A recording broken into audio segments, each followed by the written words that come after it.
because you are 24 hours a day, 7 days a week, 365 days a year, it must take an awful lot of volunteers to keep the distress center Halton open.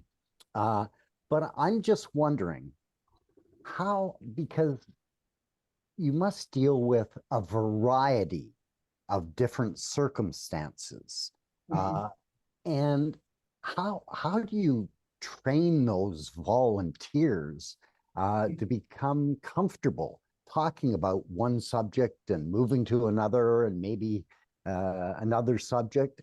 How do they become expert at that? Well, that's a very wonderful question because that is another one of our differentiators in the community.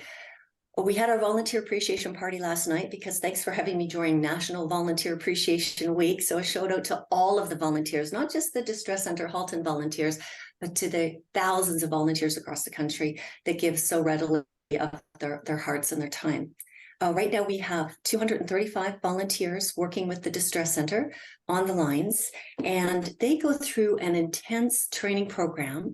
It's a 7-week program, 3 hours an evening. So 21 hours of training, which is online in the comfort of their own home. They don't have to come to the office anymore.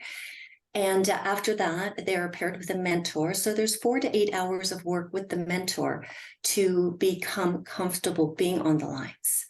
And I can't give away all of our secrets, or I won't bore you with the entire itinerary.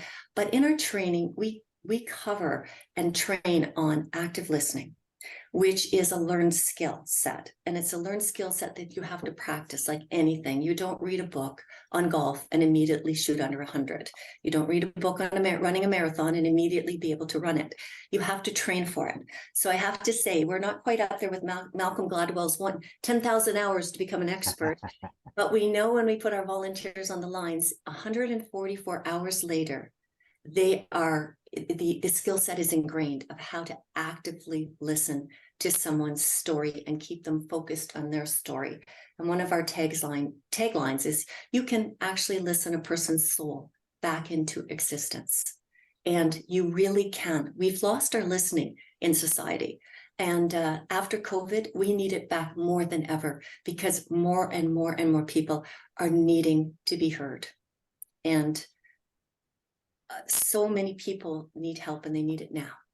And that's where the distress line comes in, because we're open for immediate listening and, perhaps give a referral and talk to them about what other resources are out there.